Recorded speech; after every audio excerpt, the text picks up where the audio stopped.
Il est temps de vous informer sur Kivu Morning Post. Messieurs, dames, bonjour et bienvenue à l'essentiel de l'actualité. Lors de la 51e réunion du Conseil de ministres, le gouvernement congolais a signalé un renforcement des troupes de la S23 au site Kivu visant à prendre Uvira et a chargé la ministre des Affaires étrangères de demander des explications sur l'ouverture du poste frontalier de Bunagana par l'Ouganda. Deux veuves militaires venues du Petit Nord, Nord Kivu, donc Goma, sont descendues dans la rue ce lundi 14 juillet 2025 à Beni, dans l'est de la RDC, pour réclamer environ 5 mois d'arriérés de paiement des salaires de leur mari. Près de 100 jeunes ont rejoint l'armée révolutionnaire congolaise le week-end dernier à Goma, motivés par les désirs de servir leur pays et de lutter contre la précarité sécuritaire dans l'est de la République démocratique du Congo. Messieurs, dames, c'est tout pour les sommaires de l'actualité du jour. Vous êtes nouveau sur la chaîne, n'oubliez pas surtout de vous abonner.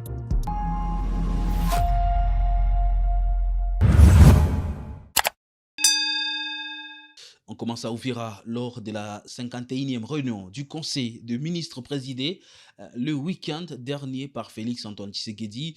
Le gouvernement congolais a signalé un renforcement significatif des troupes de la F-123 sur les lignes de front, notamment au site Kivu, visant à prendre la ville d'Uvira. Le Conseil a également chargé la ministre des Affaires étrangères de demander des explications sur l'ouverture du poste frontalier de Bunagana par les autorités ougandaises dans la zone contrôlée par l'AFC 123. Quelques points saillants dans les provinces de l'Ituri, du Haut-Uélé, du Tanganyika, du Haut-Lomami, du Nord et du Sud Kivu.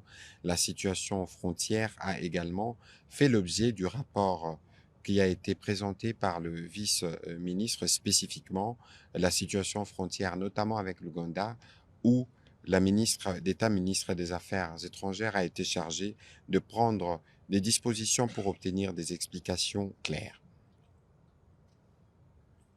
Toujours sur ces chapitres sécuritaires, le vice-premier ministre, ministre de la Défense nationale, est quant à lui revenu sur la partie opérationnelle.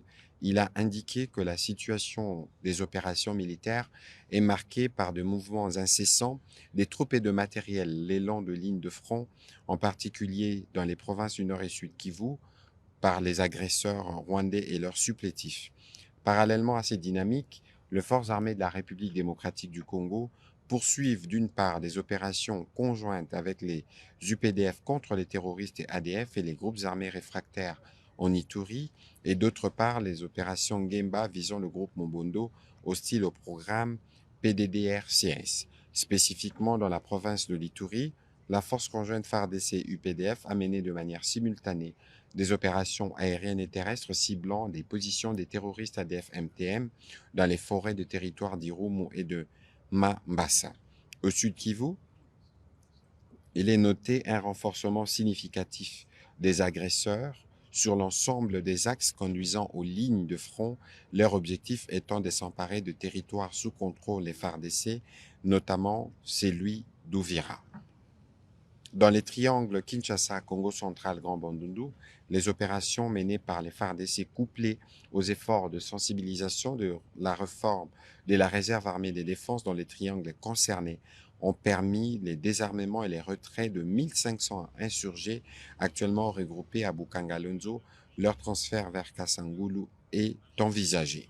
Rendons-nous à Beni à présent. Des veuves militaires venus du Petit Nord Kivu, dans Goma, sont descendus dans la rue ce lundi 14 juillet 2025 à Beni, dans l'est de la RDC, pour réclamer environ 5 mois d'arriérés de paiement de leur salaire de leur mari. Isaac Bingeve, c'est notre correspondant à Beni, nous relate ici les faits dans ses reportages. De la tristesse ainsi que de la colère teintée d'impuissance, tels sont les sentiments visibles sur les visages d'une centaine de veuves militaires des FARDC qui réclament ce lundi plus ou moins 5 mois d'arriérés de leur solde. Des écriteaux à la main, pieds nus pour la plupart, et assises par terre sur le boulevard Nyamouissi au rond du 30 juillet à Beni, elles dénoncent des conditions pénibles, dormant à la belle étoile avec leurs enfants orphelins, manquant des soins médicaux et d'autres besoins élémentaires. Tunalia sisi tuko baveve watoto wanasumbuka tunalala nje, njale natuua na benzetu banakufa, tujue kwa banabeba mamaiti na hatulipwe pesa zetu za sengi mwa, hatujue kama biko nabeba franga zetu wapi. Naomba tulipiwe na tunateseka sana. Depuis touti Goma, depuis Goma ekwei ti lelo tozozwa mbongo te. To perde ba mama, to perde ba papa, to perde bana na nzela ko uta Goma ti ko koma awa. To yeto koma awa balobi voir IG, biso to yebi IG te. Ba mibali na biso bakufa na zamba, IG moko te akenda kozwa ebembe ya soda na zamba. Cette situation a causé une paralysie temporaire du trafic sur le boulevard. Des pneus ont été brûlés sur le goudron et des barricades ont été placées le long de la route. Manda Selio, un orphelin, s'interroge sur les raisons du blocage de leur salaire. Banakuwa compte bloqué. Na sisi tunafika compte wanatuambia mwezi wa 5 na wa 6 na wa 7 compte bloqué. Voir IG. Sasa tunakosa ule voir IG. Naye ni mtu gani mwenye anakia bloqué makuta zetu muvita? Des sources militaires sous couvert d'anonymat rassurent que la situation sera régularisée dans quelques jours par l'état-major général des FARDC.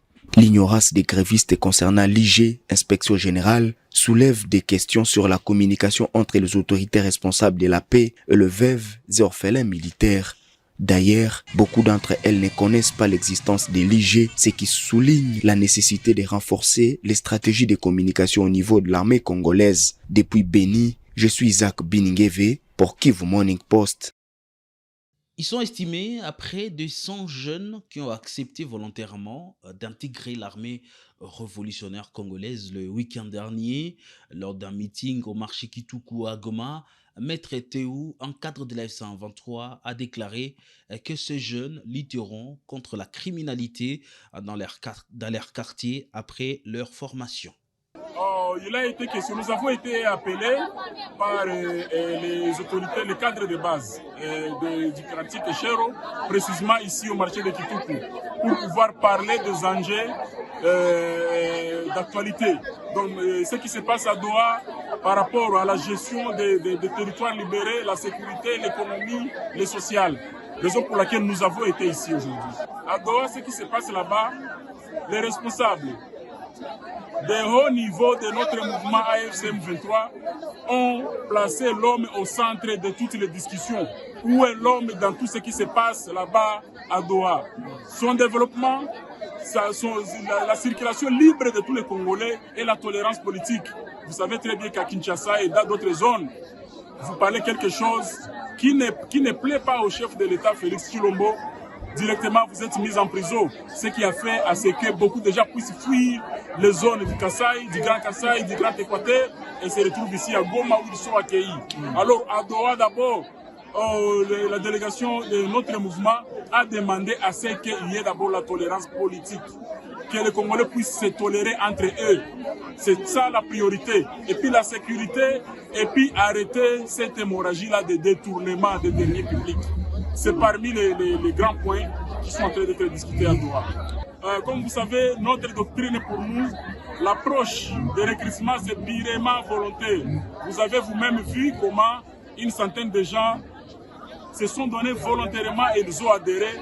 Ils sont dans les bus, ils sont en train d'être acheminés au centre d'instruction. Et après quelques jours, ils y reviendront eux-mêmes assurer la sécurité de leur quartier. Bon, l'intention, en tout cas, vous savez que pour nous, le dialogue résout tout.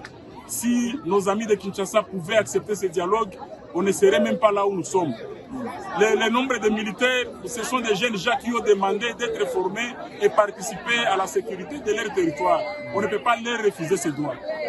Un jeune a expliqué à Kivu Morning Post que sa motivation pour rejoindre l'ARC et de servir le pays et de mettre fin à la précarité sécuritaire qui perdure à l'est de la République démocratique du Congo. Nafurahi tena kwenda sobe nchi yetu kuikomboa. Nafurahi tena sana kwenda kukomboa nchi yetu pamoja na wazalendo. Napenda tuweke nchi yetu huru. Ndio ni volonte yangu mimi peke bila mkazo. Hapa ukaza. Hakuna mtu mali nikaza ni mimi peke. Unapenda ukue jeshi kabisa. Ndio kabisa mweko bien formé. Ukamilika. Ndio. Teni inapata kutoka mzuri wewe. Utafanya teni inapata kutoka mzuri wewe. Malgré la régulation du secteur d'assainissement dans la ville de Goma par le maire, des immondices traînent encore sur les grands acteurs de Goma, exposant les habitants aux maladies rencontrées. Ce lundi 14 juillet 2025, les habitants demandent au maire de revoir l'organisation des structures de collecte pour un service porte-à-porte. Bien que la taxe d'assainissement de $2 par mois soit perçue, les déchets ne sont pas ramassés devant le ménage et c'est laissé sur la route tarde à être évacué. Uchafu iko hapa, bakilia bezi kia juu kunatosha harufu ya mbaya, kunatosha vidudu. Kilia hata kia uza kitu mu uchafu. Hii uchafu natoka musoko ya Kitranchi, ingine inatoka huku muaveni. Inatoka huku muaveni, kisha banakia banalundika hapa kwa barabara. Hii uchafu imefaa maini ya deuxième semaine iko hapa. Mai ya samedi ingine ya hii samedi ilipita ndio ingali pale. Hii uchafu jiko naisha hapa, watu wa meri wanaweza kuwa napita hata mara pili kujuma, wanakuwa naisomba inaweza ishi. Bomie inaweza ambia wakubwa, wajikazi wako natosha ile uchafu mbio, juu watu wasigonjwe. Juu kolera mtu akishakia ikala hapa anashinda hapa ile harufu yote inaishia mtumbu, unaenda kunyumba, unaenda gonjwa malaria ya kolera na watoto kunyumba wote wanagonjwa. Naita Dapolina, Kitranchi, nachuruza bunga, mafuta. Maroki kialala kinasumbua sana kialala. Juu abitoshe mbio, maana tunasumbuka harufu, atukaba tuangalilie kabisa batoshe hayo mbio. Inakuwa na desmene, inatoka kubakaaji mu quartier. Antukaba kubwa inchi batufatilie sana, batufatilie kabisa juu inanuka sana.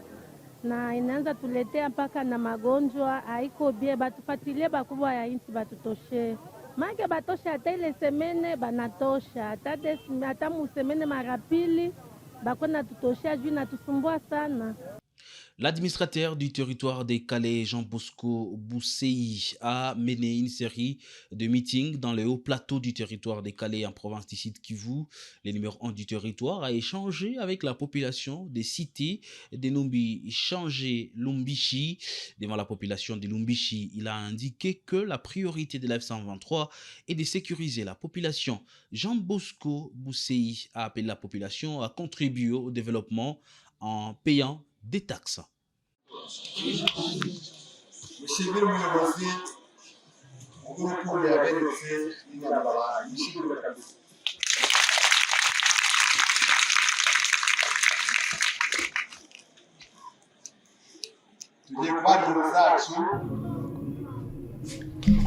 Nous avons des bonnes autorités qui sont des modèles. Nous sommes des serviteurs de la population. Notre richesse, c'est la population, car si un habitant vit dans la paix et la sécurité, il fait l'agriculture, le commerce dans la quiétude, il va payer les taxes. Et ces taxes-là vont construire des routes, les hôpitaux et les écoles. C'est pour cette raison que chez nous, la population a une grande valeur.